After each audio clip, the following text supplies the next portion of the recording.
What's up, people?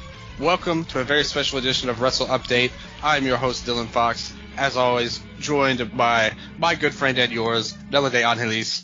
And we are here for a very special episode talking about the AEW Continental Classic, up and down, a good preview. We're going to hit y'all with that Survivor Series this weekend when it happens, but we want to give AEW a little bit more love with this new tournament concept. And, of course, thank you, Nello. This was your idea. It really came up, much like all of our ideas. It's always spontaneous. It's always natural. It's never planned out or artificial. It's always spontaneous and natural. That's why I love our show together.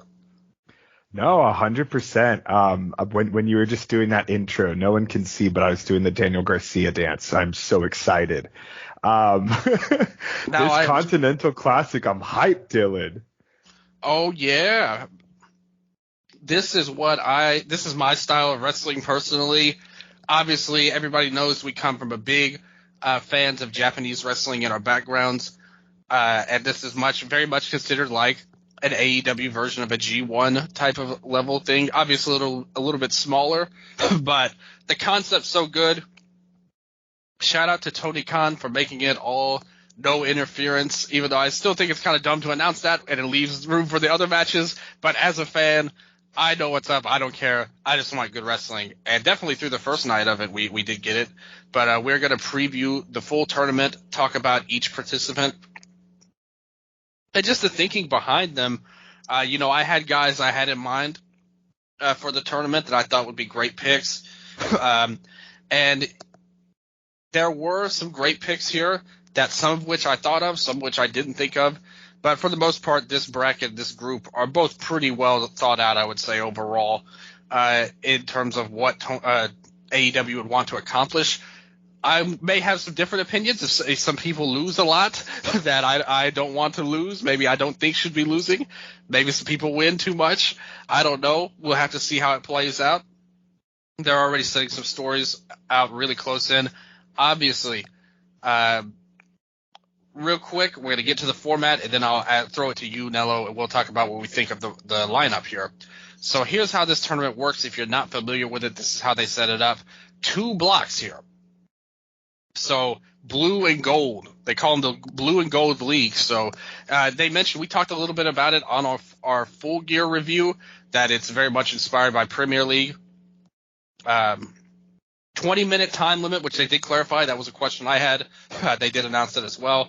3 points for a win, 1 point for a draw. If you lose, you get nothing. And no one allowed at ringside. And they even state here, if there's a violation of that rule, that could take a point away from you. That'll get a 1-point deduction, they announced here. And in the end, whoever wins each group block, league block, whatever, the blue and the gold, they face off at World's End on December 30th, right at the end of the year. So with that said, I will quickly announce the participants. We'll go one by one here. How about that? Since we started off with the first night, let's take a look at Gold League. We've got Jon Moxley, kind of like your headliner guy. He was on the poster when they put it up online. He's in Gold League. We got Swerve Strickland coming off one of the best matches of the year in many people's opinions, including yours as well. We talked about it in Full Gear. We gave the review, and I love that match too. That was a kick-ass match. Switchblade Jay White, which was not any kind of kick-ass match he was a part of, but he is in the tournament.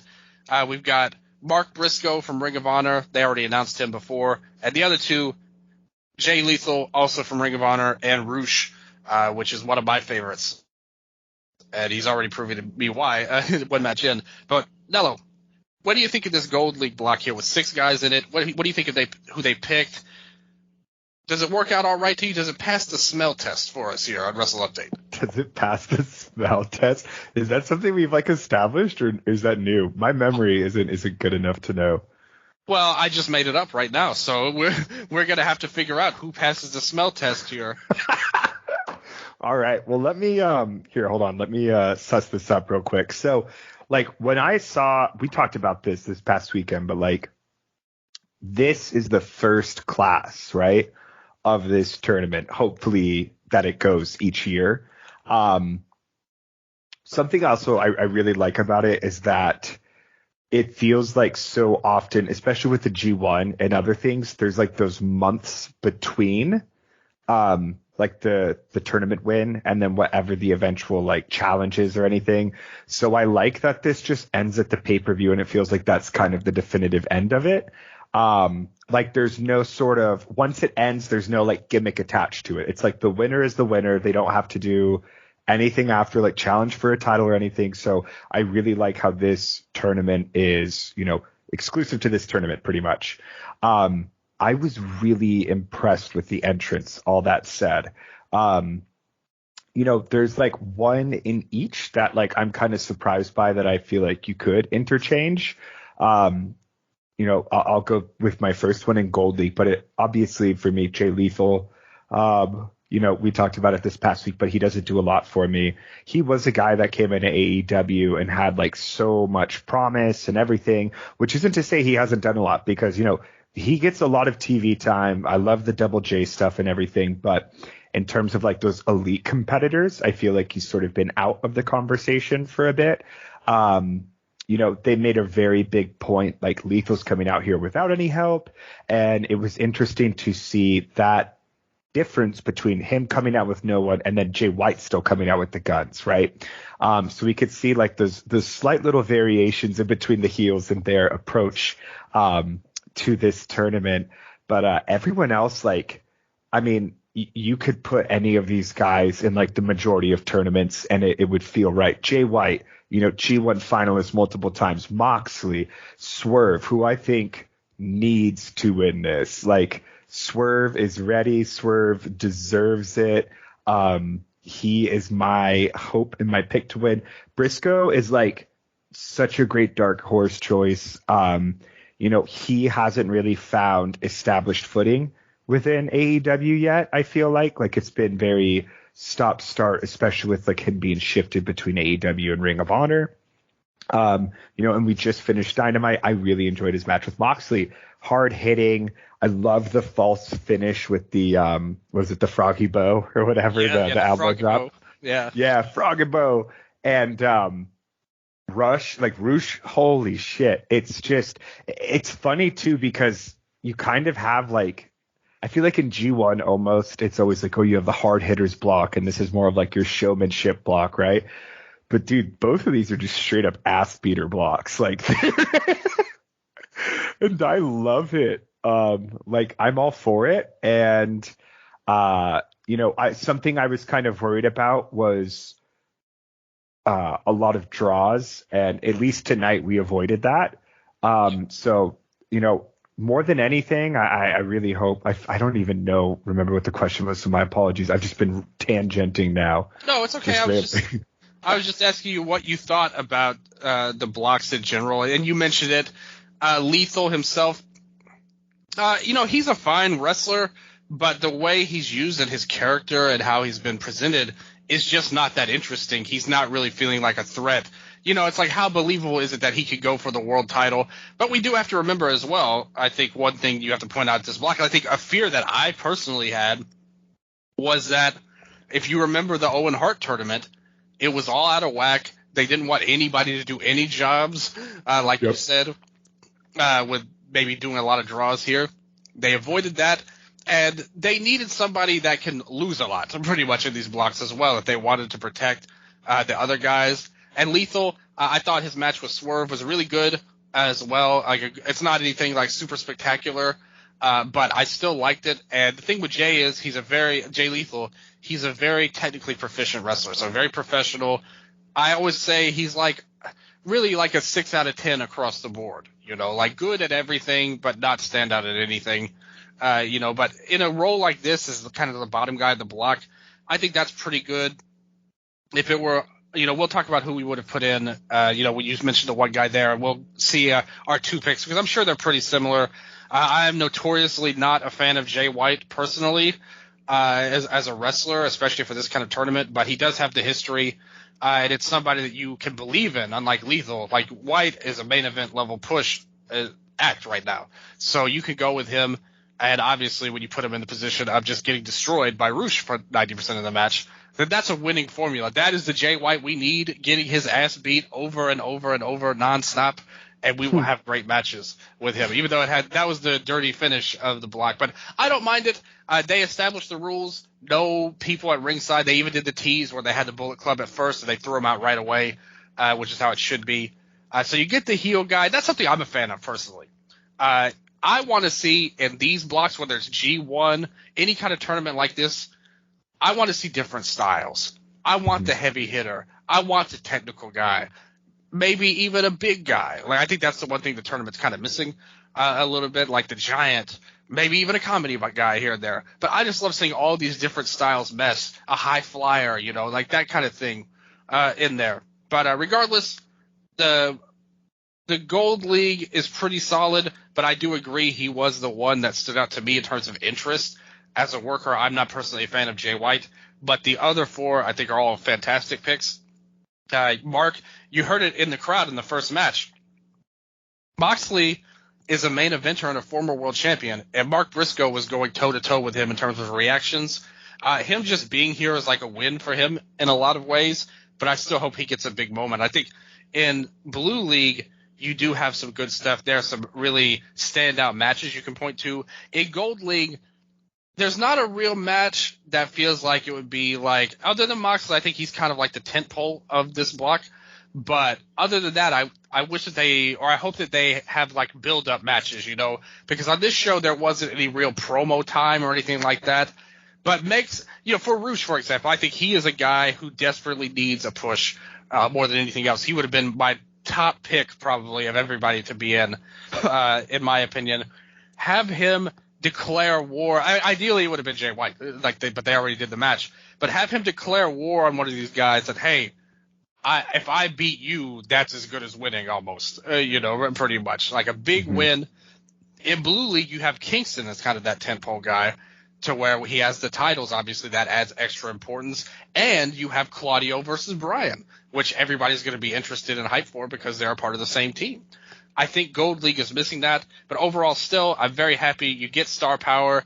They didn't jump out like in the Owen League. I think that's what I was worried about. That would be all, just QT marshals and stuff like that. We don't need that.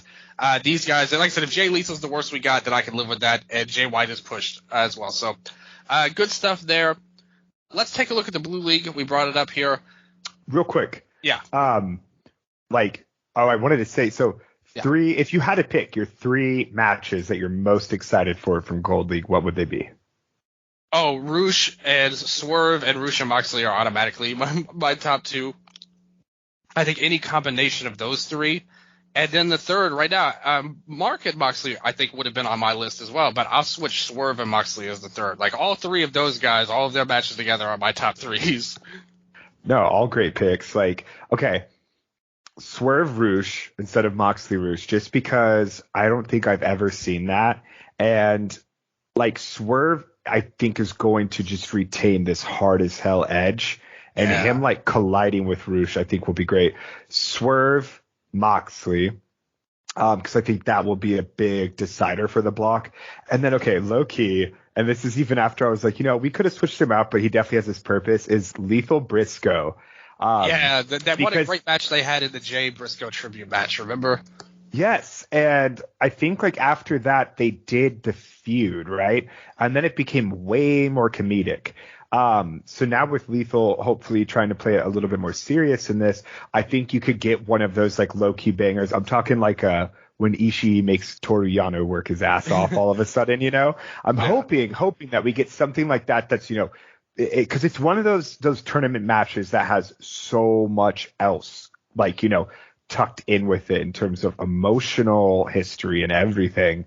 But yeah, no, I think like you were saying as well, people doing jobs, having an actual roster that doesn't jump out for this, and I think they're succeeding in that so far. Again, like my only hope is that it's not a lot of draws for someone like Kingston, I guess. Yeah, that remains to be seen, because that was my fear, is that for him specifically with the belts, they're not going to want him to lose until the end at best, but they might not want him to advance. Maybe they want him to advance. I mean, we'll have to wait and see. But he's the one that I have my eyes on is, hey, are we going to get a lot of draws to keep him from the finals without losing the title?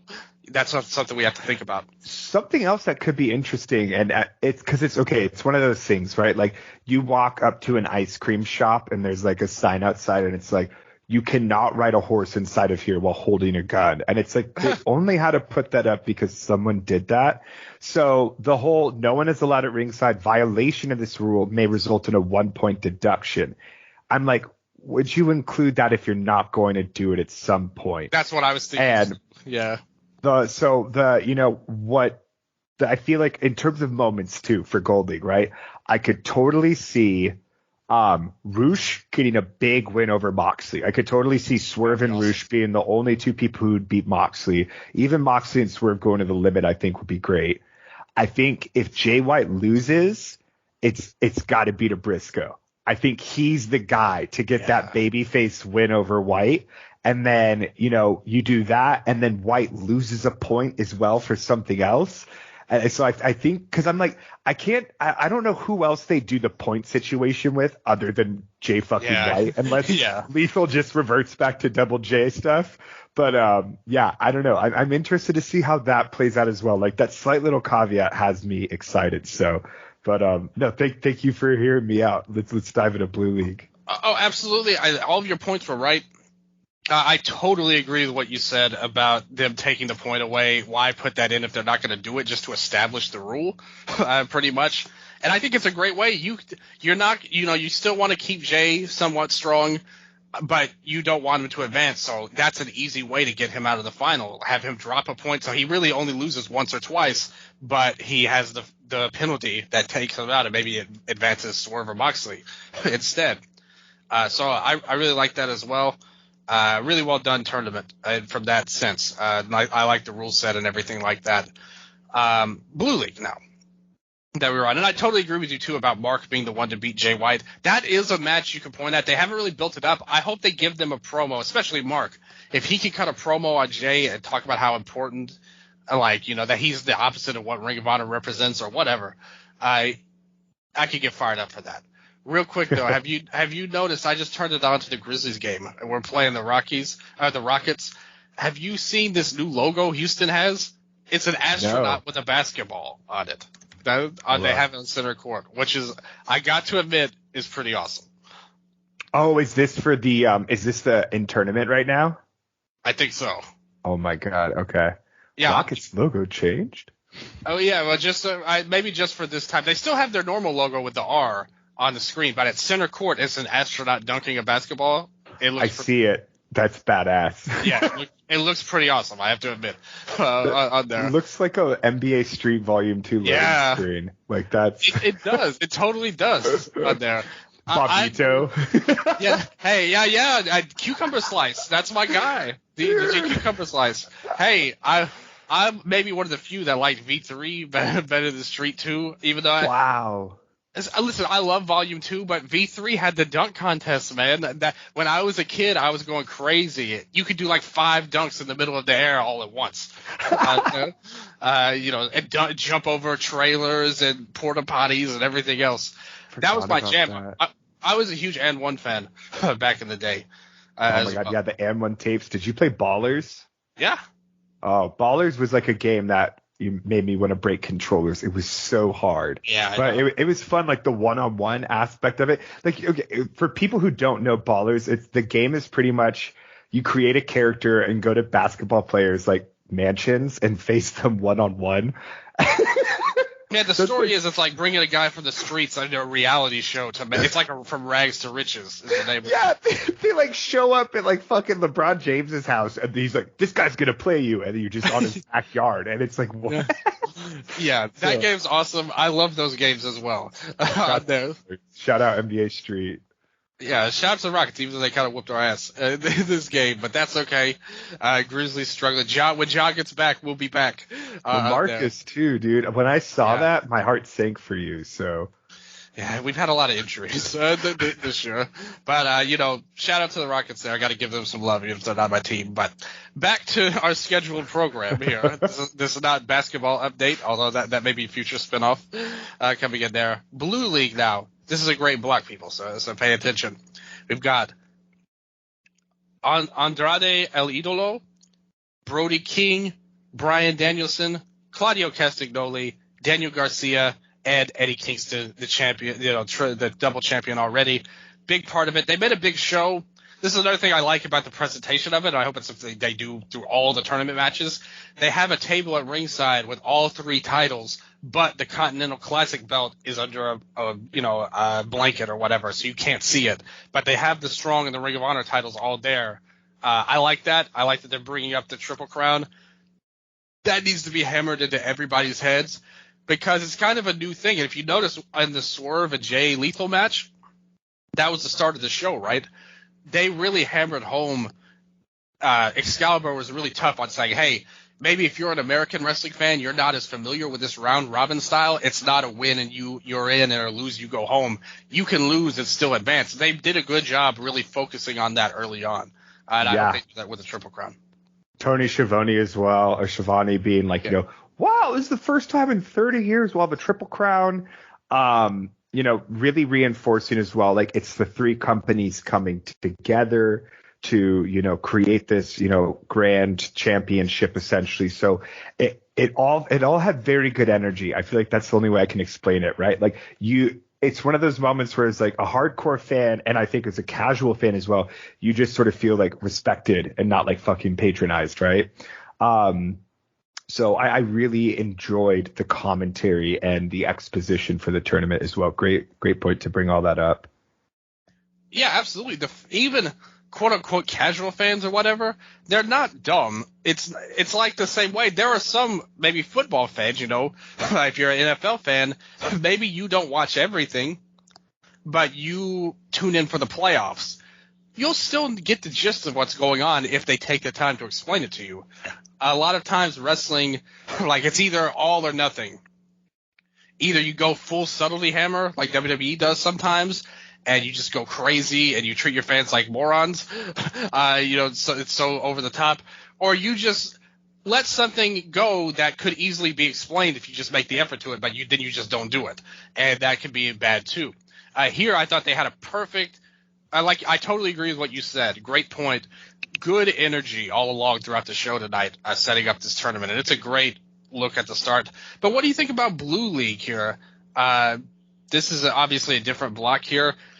They have a lot of different guys in. They already told a little bit of story when they were hyping up the tournament, especially obviously Eddie has his. Brian Danielson was kind of the marquee guy. Again, they put Moxley and Brian on the logos on social media, and they really made a point to hammer home that Garcia is the underdog. I think we need to take a second, do that dance for a little second. Yeah, if you're at home, do the dance. This is our Daniel Garcia dance segment. I did it myself, so. This is an awesome block. The surprise for me was Brody, and pretty much only because I expected Malachi. If it's going to be one person doing big singles matches, and it really I can't remember the last time Malachi had a big singles match. I know he had that feud with Andrade, but I don't know. Did they have a singles match versus each other? I don't remember that. That may have been one of those Punk era collisions that they had a match on. Yeah, because Andrade feuded with the House of Black. I know he had a ladder match with Murphy, and he had a match with Brody as well. But I don't know if he had a match with Malachi. And his back issues have been discussed a lot over time, and I wonder if that has to do something with it. If he's not able to do this amount of singles matches. Andrade never had a singles match with Black. Yeah, I really cannot remember the last time Malachi Black had a big singles match, so I guess I'm just surprised by that omission. Except at WWE, when they were there before. Oh my God, what was his name again? Aleister Black. Aleister Black. Yeah, remember they feuded over the title in NXT. But this is 5 years ago now. Oh my God, that's right. Okay. Yeah, over New Orleans. Did Black take it from Andrade? Yeah. Okay. Wow. I throw back to a black and gold era there. I wonder if that's where he met his wife, because remember she was Andrade's manager in NXT. Oh, Zelina, that's right. I forget they're married. Yeah, it's pretty cool. Hey, like I said, Black, sometimes I'm not a big fan of these dark gimmicks just because they're so overdone in my opinion that they just always come across really cheesy. I really got to recommend our last show. If you haven't listened to it yet, the Full Gear, I thought we had a really productive conversation about the medium of pro wrestling that I don't think you're going to get on a lot of shows when we were talking about the MJF and Juice angle from a few weeks ago and how that played out. But just the medium of wrestling sometimes doesn't work for all this dark stuff. I know Undertaker was mad successful and all that, but for me as a fan, I'm not that into it. So sometimes I'm down on the gimmick, but hey, Malachi Black, that brother busted his ass in that ladder match, even with the back injury and everything. So I got to get respect. And all of them, like all of the House of Black, are good wrestlers. You could have really picked any of them. Even Buddy Matthews, we saw him have a good match on the pre-show for sure against Claudio, if they wanted to revisit that. But I like Brody. He's kind of the de facto big guy of the tournament here. That's one of the things I always check marked off. Like a big power guy, one of the most devastating finishers. I hope that they put that over as a big deal. You look at the rest of the block, you've got Brian as the technical guy, Luchador and Andrade, but also all these guys too are kind of like hard hitters. Garcia not as much, but still he's a great technical wrestler, and he'll bring the entertainment aspect with the dancing as well. Claudio, another great mix, power, technical. He can do a little bit of everything. And then Eddie with that, Kings Road style that he loves. I think it's a really well-rounded block of different styles in this tournament as well.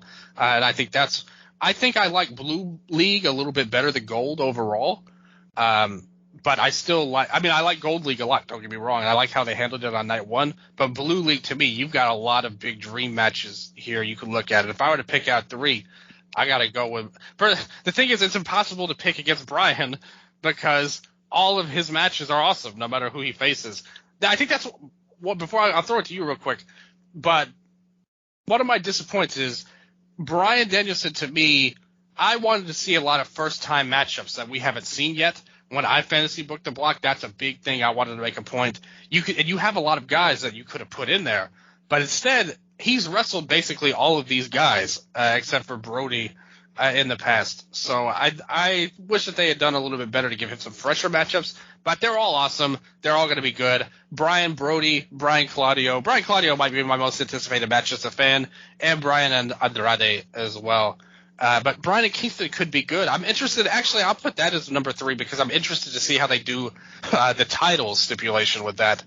I think Brian is just awesome, so I will always be maybe even a little bit biased, but I'm also being honest. Brian is the best wrestler in the world to me, so I have to go with him. But Nella, what do you think? What are your picks?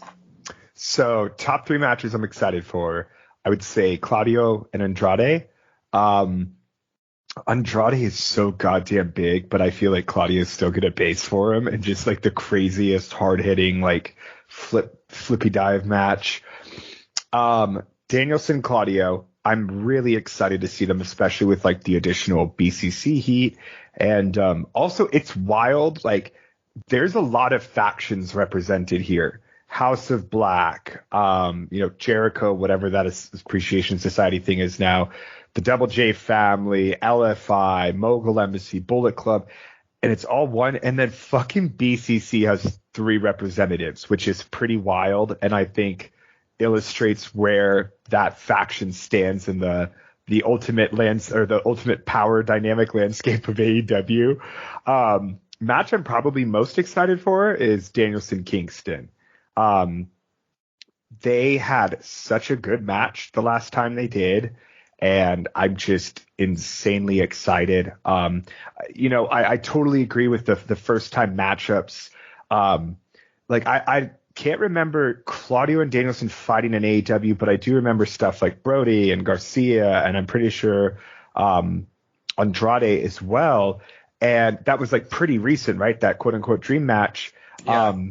So like for me personally, I was hoping for ones that like hadn't happened in AEW already, like Claudio's stuff like that. But I don't know. I think like hopefully this additional ripple, right?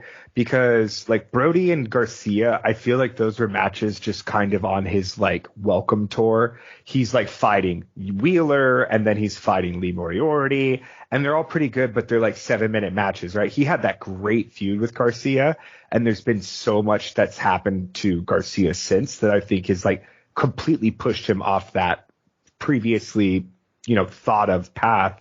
So, even some of these matchups where it's happened before, I feel like there's a lot of story potential here. Like, one of our big complaints on a lot of these shows is that there's just no fucking effect, right? Like, MJF beating Jay White, like, okay, so what's happened for MJF? Nothing's changed. He's still doing the same exact shit, right? But it's like, I feel like just simply by facing Danielson and Garcia, like, this is a canon event. Like, Garcia will come out different, and we will see maybe more of a trajectory for him. Overall, like, just this is probably the more solid one. I'm hoping that Brody has some really great singles matches.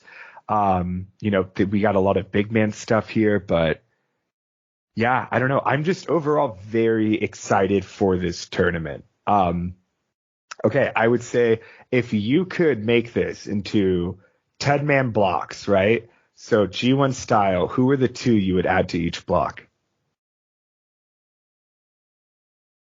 Although that may be 8-man blocks. They have 6 right now, so if we had 2, that would make it 8. Oh shit! So it'd be 4 and 4 in each. See, that's why I work in creative and not mathematics. That's okay. I'm not a bad. So to me, again, I don't really have a problem with anybody really in this tournament. To be honest with you, was there somebody you said that you would have swapped out in Blue League? No, I guess the one for me was I was just surprised it was Brody and not Malachi or even Buddy. But I really like that. If we're talking about young talent in AEW, right? Because young talent for like AEW fans versus I feel like us, not to like classify or categorize or anything, but in the sense of, someone who watches AEW only, Jay White is very much a new person for them. Yeah. So I feel like with the young blood, you have ultimately, let's say our vets kind of are like our Andrade, Danielson, Kingston, Claudio, Moxley, like Lethal Briscoe. I feel like Roosh, Garcia, Brody, Jay, and Swerve, like that is a very good young class of wrestlers. And I don't know, outside of people who are in like established programs, right? Like let's say a Samoa Joe. Yeah. I guess I feel pretty satisfied. Like, do you feel like there's any glaring omissions or someone you're like, damn, I can't believe they didn't put them in? I guess Adam Page would be the one, but I think it makes sense. Considering what happened in the match, I actually like, and he was nowhere to be seen on tonight's show, which was very cool that they kept that continuity up. To me, there is one person I think should definitely have been in the tournament some way, and I'm not throwing shade at any of the participants again. I'm pretty happy, and I think we're both pretty happy with the tournament. But, if you were to switch somebody out, to me, the guy who 1,000,000% would have been one of my top picks should have been in would be Konosuke Takeshita. I don't understand why he wasn't in there. You could have easily, obviously time. Maybe the thing is, even if you're afraid to have him lose and you don't want him in there for that reason, at that point, I think losing would be better than what he's been doing, which is nothing. Like, he's really not been a factor on TV at all. No big singles matches. You're not getting anything near what you could get out of him.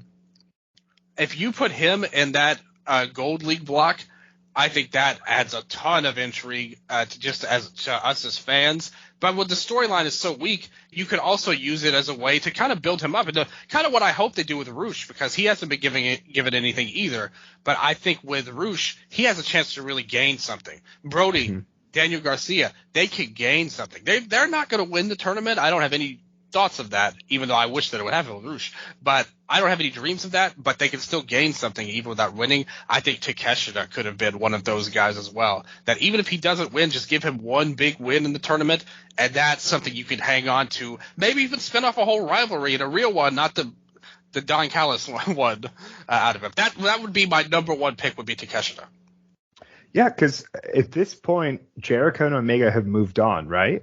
They are now challenging for the titles. Yep. So unless Callis is going to fuck that up for them or something and then continue the feud, which I hope not. But no, I completely agree. I forgot about Takeshita, and I think that says a lot, unfortunately.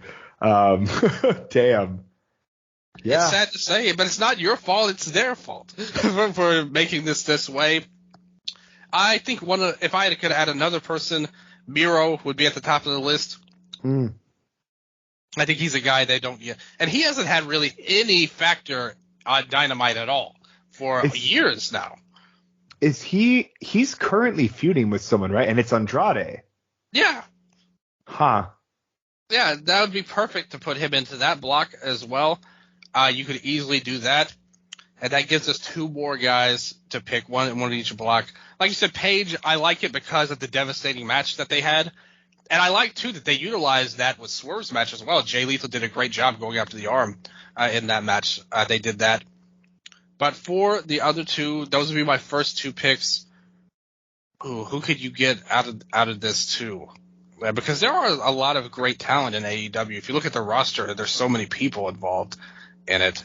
I would have Yuta on one, too, and I would have him at the gold block. That way you could have all four of them in different blocks. It would be Moxley versus Yuta and Claudio versus Bryan. Keith Lee.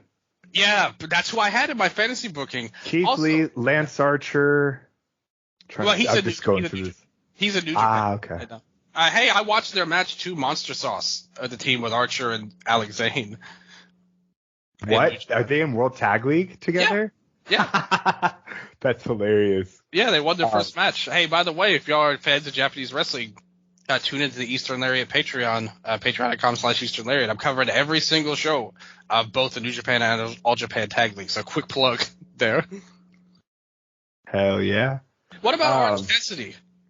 So, like, anyone who's a champion, I feel like it makes sense, but primarily because they're going for a Triple Crown title. Yeah. And I feel like if you go, like, wouldn't it automatically just fuck it up? It's like, well, they're Quadruple Crown or whatever. But what if they throw one more name out, and I'll let you say your piece too.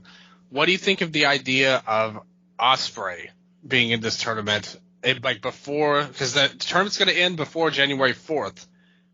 And you could have a little bit of a tease of him going for the titles if they wanted to do that, and it had the dates for it. Dude, I think if he came in and debuted and said, I'm going to be in the Continental Classic, how much bigger would this tournament have felt before we got the announcement this morning? Well, that's the only flaw of this. What they've done so far in action, we really liked the first show. The build-up to it was terrible. Like, we talked about there was a thing going around online, the checklist of stuff, and they didn't hit any of the check marks literally hours before the first show. Like you said, if that had been his debut promo, put me in the Continental Classic, I'm going for the Triple Crown. That, like you said, that automatically makes this feel like a main event thing, which it still feels good. Like, it's still, and maybe they'll get there to where it's a full, like, this could be just as good as the world title, like this Triple Crown. But I don't think they did themselves any favors with the lame build-up and just, like I said, I wondered if they were trying to get somebody new or an outsider or a CMLL guy we were talking about on the last show, but it didn't come to fruition. Instead, they just had normal guys. They did a great job. Again, I'm not criticizing anybody, but definitely the build-up should have been a lot better for the tournament.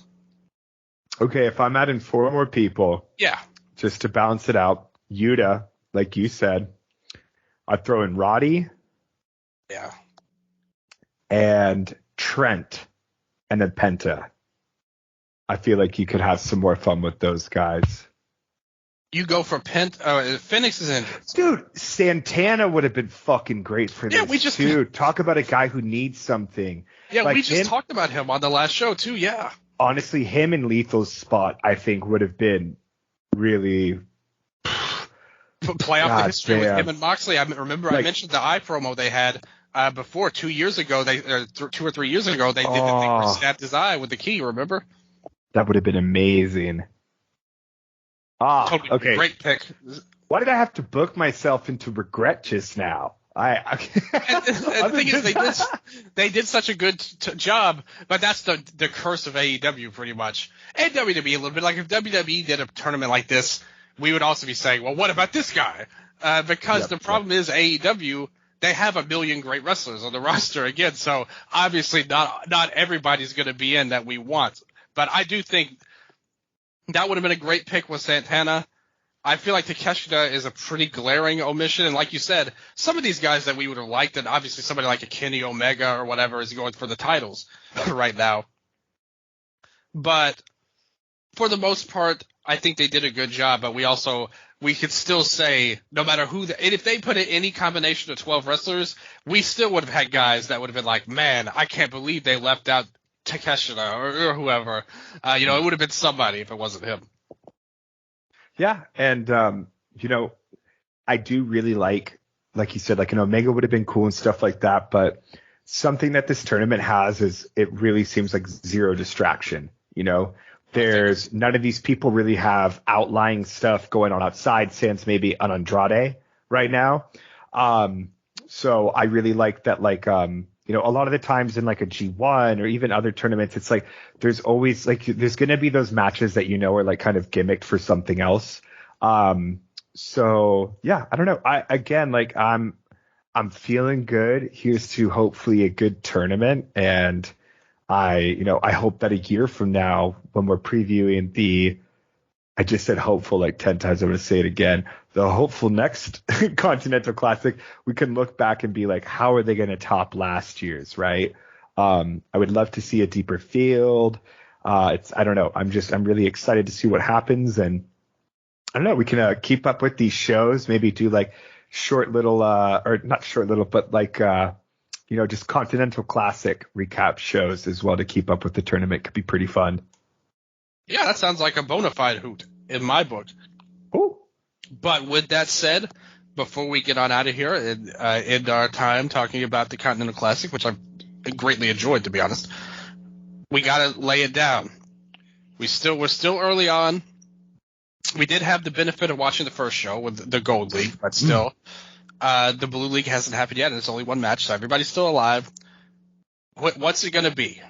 We come in at World's End at Nassau Coliseum in Long Island, which MJF said was the best place in the world, and the Chicago crowd booed when he said that.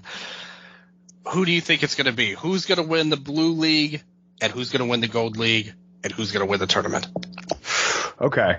I just realized too, they didn't give us the actual cards, right? Like every other tournament, you always see what's the final day matchups, so you can kind of get that idea. Yeah, it kind of gives us a cheat card. Right. But I think that's smart, actually, to not do that because it makes it very predictable. Like in, G1, it's like, oh, Tanahashi and Naito are facing off on the last night. It'll come down to one of them. Right, and then all of a sudden it's like if Kota beats Yujiro, he wins the block. And you're like, wait, what the fuck? It's like anytime I think I have a grasp on like what the actual outcome will be, I just wind up with like no points. But anyway, okay, Gold League, Swerve. And I say this because I look at the others, and if it's like, if it was just to become a tournament champion, right, tournament winner, but because there's like the caveat of becoming a Triple Crown champion, I just don't see White, Moxley, Lethal, Briscoe, or Roosh like carrying those for some reason yet.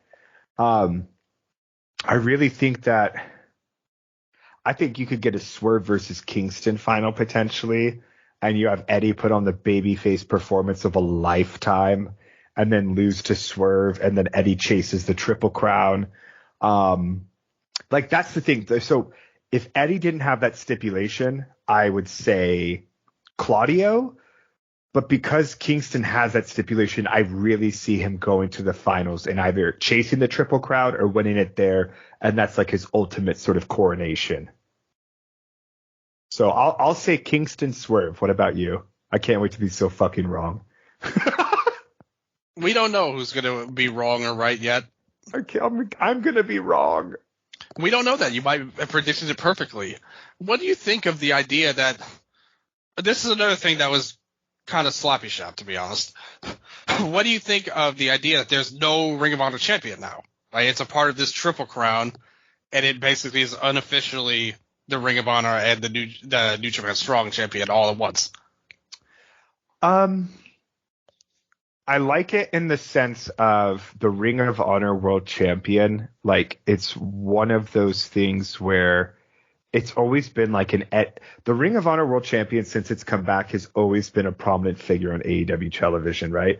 Jericho, Claudio, Eddie. So I think that this will finally make it so it's a little less weird. Like, okay, Eddie's doing his New Japan Strong and Ring of Honor title matches on AEW again, right? Or whatever. The Triple Crown, I don't know. I like it. I think it'll be interesting, I guess. Like, will people still be able to challenge for the Ring of Honor? Is Eddie, I guess Eddie will have to will the belt be defended at Final Battle? That's the weird part about all of this that doesn't make any sense. Like I said, they really haven't explained that well. Again, we kind of went over this on the other show, and again, nobody has proven me wrong, and it seems like I was right when I said it. But it seems like they're kind of consolidating the titles into one title, like pretty much. Like you just have 3 titles, much like the old All Japan Triple Crown. Yeah, and I mean, okay, for me, New Japan Strong, no love lost there. Yeah, I guess even they didn't care about it. They didn't care about merging this title. So if they don't care, then I definitely won't. Yeah, and I mean, I don't know. It's always weird to abandon titles, right? Mostly because for me, it's like the lineage is like, yeah, why end it? Why change it, right? I love the idea of a Triple Crown in general, but it's definitely like, I guess, would it be one of those things, right, where like, if someone wins the Triple Crown, are they then added to, let's say Swerve wins it, right? Is he then the first Continental Classic champion, 5th New Japan Strong, and 40th Ring of Honor World Champion, right? In addition to being the first Triple Crown or whatever. Like, yeah, I don't know. You say you don't know math. I have no idea what I just said. I don't even know what to add it up to. 3? Hopefully. No. I don't know if there was 40 Ring of Honor champions or not, but I had the same fears as you. Like this belt, especially like you said, the Strong title, I don't care about. It's fine. But the Ring of Honor one, this does have a legit legacy to it. Like all the way back to Samoa Joe, Bryan Danielson, Nigel. You have so many guys that were associated with the title. And does that just go away now because it's a part of the Triple Crown, or does that? It feels kind of like a cheap way to be on the lineage to go with this Triple Crown format. But that's the one thing I don't like. I don't think they're going to make it to where you can challenge one at a time, because once they made the Triple Crown in All Japan, you couldn't do that anymore. You couldn't challenge for just one. But maybe they'll change their minds. I could easily see this being a Triple Crown at first. And then, in a year or whatever, they just say, all right, like this is enough of this. We're going to break up the title. Like we're making it one title and we're going to bring a new Ring of Honor belt in. And on top of it, it does make you, not to get paranoid or conspiratorial right now, it does make you wonder if maybe an end game of all of this is if let's say Tony Khan is not happy with Ring of Honor for whatever reason. He just shuts this down. He's had enough. And we see the end of Ring of Honor. Is this a way of him to keep the Ring of Honor title lineage alive, even if the company goes in the next year or two? That way it's always a part of this Triple Crown. That's kind of like a backup plan that maybe they thought of. Yeah, I mean, that definitely sounds like an insurance policy.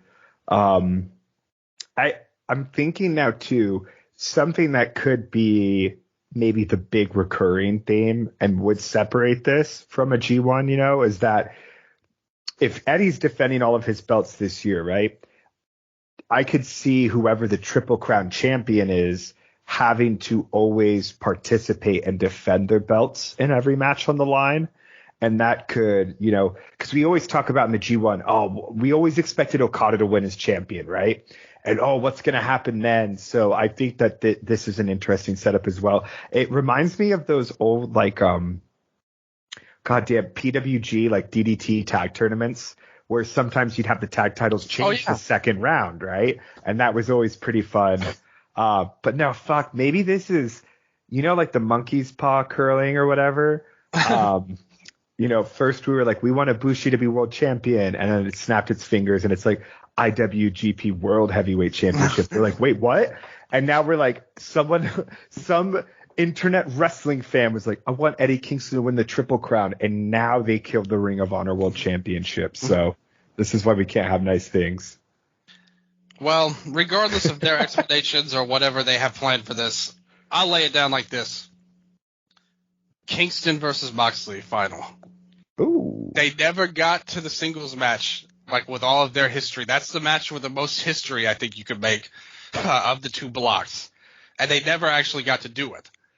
So I think, with that said, this is your avenue in the year on a big high note. I think having Kingston win would be a great ending to the tournament as well, if they wanted to do that. But I think it's better if he chases the title and Moxley is like his mountain, to the point when whoever Moxley drops the title to, that becomes almost more important than the title to Kingston's character. Just him beating Moxley is like a title to him in and of itself. And I think this is a good way to kickstart that. But who knows how long they could drag it out. That could be a year-long program if they play their cards right. It's already been over a year, and they've yet to do the title. It's obviously not been built constantly or anything like that. But that thread is still alive. They never did that match. So I'm going to hit you with Kingston and Moxley as my pick for the final. And I'm going to say Moxley wins the tournament. Okay. All right. So I got Swerve. You've got Mox. Sorry, Kingston. We both have you in the final, though. So you are still a main character in all of this. Love you, Eddie. As a fan, I want Brian to win, of course. But that's another thing. This is another thing I was thinking of. They haven't even told that story arc with him either, going for the Ring of Honor title, the one that he made, like, with his title reign all the way back to 2006. But still, like, that might be off the table now with this Triple Crown, and that's kind of a shame. That's something I always secretly wanted as an old school Ring of Honor fan. But still, I'm pretty hyped for the tournament. Definitely enjoyed night one. I thought they did a good job on the show. They set the stage and set the table for things really well, too, with just how they explained things. Like you said, the energy was good throughout, and I really have high hopes for the tournament going forward with the no interference rule. This is what I want out of wrestling. The crowd got into it, too. They supported the action. They were going back and forth in the main event with Mark and Moxley. They did a great job, the crowd in Chicago as well. I think all the AEW crowds will get behind this format, and you'll see some great stuff coming in. It'll be interesting how things go forward.